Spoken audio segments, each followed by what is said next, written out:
হাইলাকান্দিতে নির্বাচনী আবহের মধ্যেই নতুন করে বিতর্কের আগুন। কংগ্রেস প্রার্থী রাহুল রায়ের এক মন্তব্য ঘিরে তোলপাড় গোটা রাজনৈতিক মহল। নারীর সম্মানহানির অভিযোগে সরব হয়েছে বিজেপি। 48 ঘন্টার মধ্যে ক্ষমা চাওয়ার আলটিমেটাম। হাইলাকান্দিতে কংগ্রেস প্রার্থী রাহুল রায়ের এক বিতর্কিত মন্তব্যকে কেন্দ্র করে তীব্র রাজনৈতিক উত্তেজনা সৃষ্টি হয়েছে।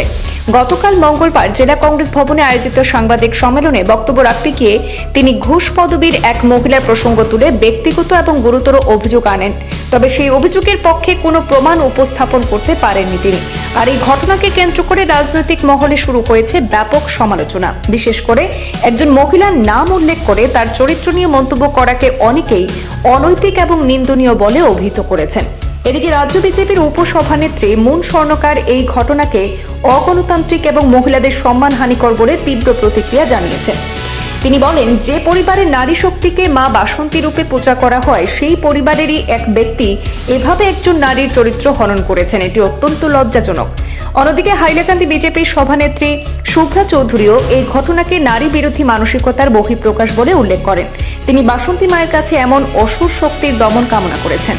পাশাপাশি প্রদেশ বিজেপির মহিলা মোর্চার নেত্রী অনামিকা আচার্যও কঠোর ভাষায় প্রতিক্রিয়া জানিয়েছেন। তিনি বলেন, এই মন্তব্য সম্পূর্ণ অগ্রহণযোগ্য এবং মহিলাদের প্রতি অসম্মানজনক।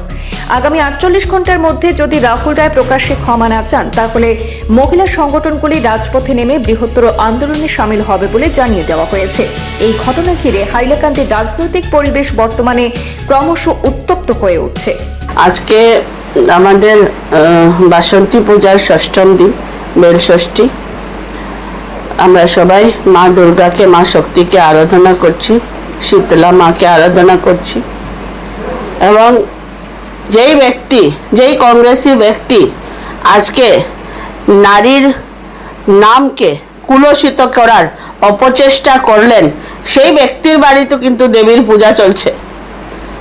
নিজে দেবীর পূজা করছেন আর অন্যর বাড়ির দেবীকে, অন্যর বাড়ির লক্ষ্মীকে উনি অপমানিত করার অপচেষ্টা করছেন। তবে ওনার বলায় কিছু যায় আসে না, কিন্তু তারপরেও এরকম ধরনের ব্যক্তিত্বকে আমরা নিন্দা জানাই, আমরা ঘৃণা জানাই। এবং আজকের দিনে মহিলা সব দিকে এগিয়ে আছে।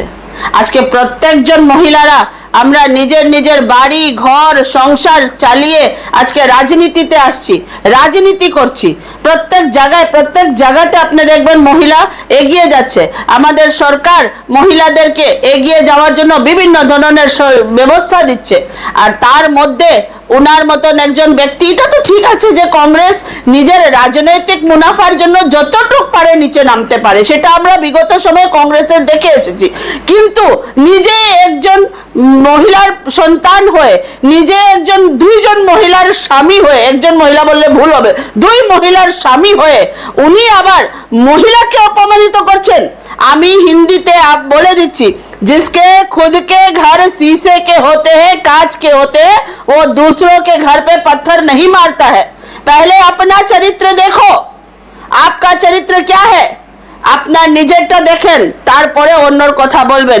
আজকে এক বাড়ির নারীকে অপমানিত করা হয় নাই, এক বাড়ির নারীর নামকে অপমানিত করা হয়নি, নারী সমাজকে অপমানিত করা হয়েছে। উনাকে কে অধিকার দিয়েছে যে মহিলার নাম নিয়ে এইভাবে কুচ্ছা রটানোর? উনার যদি সৎ সাহস থাকে তাহলে উনাকে আমরা বলবো যে উনি সৎ সাহসের সঙ্গে এগিয়ে আসেন। উনার যে কুকীর্তিগুলি আছে সেগুলি উত্থাপন করার জন্য কিন্তু মানুষ বসে আছে। আমাদের কাছে অনেক কিছু আছে, আমরাও অনেক কিছু করতে পারি, কিন্তু রাজনীতি আলাদা জিনিস। রাজনীতির মতন করতে লাগে, রাজার নীতি রাজনীতি, এইটা রাজনীতির ওইভাবে করতে লাগে। এত নিচে নেমে রাজনীতি করতে লাগে না, যে বাড়ির মহিলাদেরকে রাস্তায় এনে। আজকে আমরা বাংলাদেশে দেখছি যে আমাদের মহিলাদের উপরে কি ধরনের অত্যাচার হচ্ছে, আমরা ওইটার বিরুদ্ধে আওয়াজ তুলছি। আজকে আমার ঘরের মানুষ আমার কাপড় খোলার চেষ্টা করছে, এটাকে আমি কি বলবো?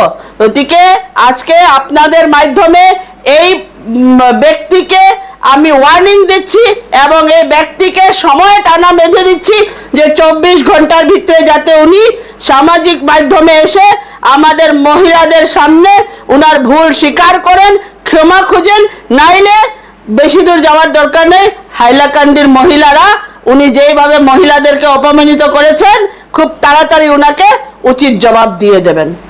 মহিলারা ওনাকে প্রতি উত্তর দিয়ে দিছিল। আজ বাসন্তী পূজার দিনে যেখানে মা বাসন্তীকে, মা দুর্গাকে আমরা সবাই পুজো করছি, সেই দিনে কংগ্রেসের অফিসে বসে কংগ্রেসের যিনি প্রার্থী উনি নারী জাতি নিয়ে কুমন্তব্য করছেন, যে মন্তব্য আমি as a district vice president of BJP কোনোভাবেই মেনে নিতে পারছি না। উনার এই কুমন্তব্যকে আমি ধিক্কার জানাই, সমগ্র নারী জাতির উনার এই মন্তব্যকে ধিক্কার জানাই। যে ভারতবর্ষ যেখানে আমরা নারী পুরুষের সমান অধিকার নিয়ে কথা বলি, আমাদের বিজেপি গভর্নমেন্ট, যশস্বী প্রধানমন্ত্রী নরেন্দ্র মোদীজি যেখানে নারীদেরকে মায়ের আসনে বসিয়ে রেখেছেন, ওই জায়গায় আজকে কংগ্রেস প্রার্থী রাহুল রায় এরকম কথা বলেছেন যা মানে মেনে নেওয়ার মতো নয়, অতিরিক্ত বেদনাদায়ক কথা এটা। উনি ইলেকশন মানে জেতার জন্য নারী জাতিকে নিয়ে কুমন্তব্য করছেন, এটা কি ইলেকশন জেতার কোনো লক্ষণ? মা দুর্গার নিকট এটাই প্রার্থনা করি উনি যেন কংগ্রেস নামক এই অশুভ শক্তিকে দমন করে হাইলাকান্দিতে পদ্ম ফুল ফুটান। আজকে কিছু সময় আগে সংবাদ মাধ্যমে যেটা প্রকাশ পেয়েছে, দেখলাম যে হাইলাকান্দি 121-এর কংগ্রেস প্রার্থী রাহুল রায় মহাশয়, যিনি কংগ্রেস ভবনে বসে একটা মানে কুরুচিগুরু মন্তব্য উনি করেছেন, যেটাকে আমরা মহিলারা ওনাকে ধিক্কার জানাই। কারণ ওনার একজন মহিলার নাম উনি নিয়েছেন, সেই নামটা আমি এখন বলতে চাই না। তো সেই মহিলার, দেখুন আমি নিজেও একজন মহিলা, তো আমাদের মহিলাদের আমার সম্মান করা উচিত। উনি একজন মহিলার নাম নিয়েছেন 2-3 বার, এবং উনি বলেছেন যে উনি দেখাবেন নির্দিষ্ট সময়ে, উনি দেখাবেন যে উনি একটা মানে ইল্লিগাল কাজে জড়িত। তো উনি কাকে সেটা মানে কার নামটা উনি বলতে চাইছেন সেটা আবার উনি পরিষ্কারভাবে কিছু বলেননি।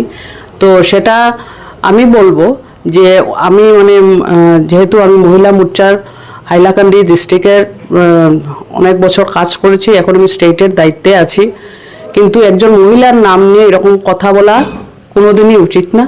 এবং আমি বলবো যে ওনাকে 48 ঘন্টার মধ্যে উনি সেই সংবাদ মাধ্যমের কাছেই উনি যাতে সেটা ক্ষমা চান আর কি। তো এটাই আমি বলতে চাই। হ্যাঁ, সরাসরি উনি বলছেন যে উনি নাম বলছেন, ওনার চরিত্র নিয়ে কথা বলছেন, তারপর উনি গুয়াহাটিতে থাকেন সেটাও বলেছেন। উনি প্রয়োজনে ওনাকে আনবেন বা ওনার ভিডিও ক্লিপিং প্রয়োজনে উনি দেখাবেন। তো ওটা কাকে উনি বলতে চাইছেন, ওনার কি উদ্দেশ্য সেটা আমরা জানি না। কিন্তু দেখুন, রাজনীতিতে আমরা অনেক কিছু বলি, কিন্তু এরকম নাম নিয়ে ডাইরেক্টলি সরাসরি বলাটা খুবই, আমার মনে হয় সেটা খুবই লজ্জাজনক ব্যাপার।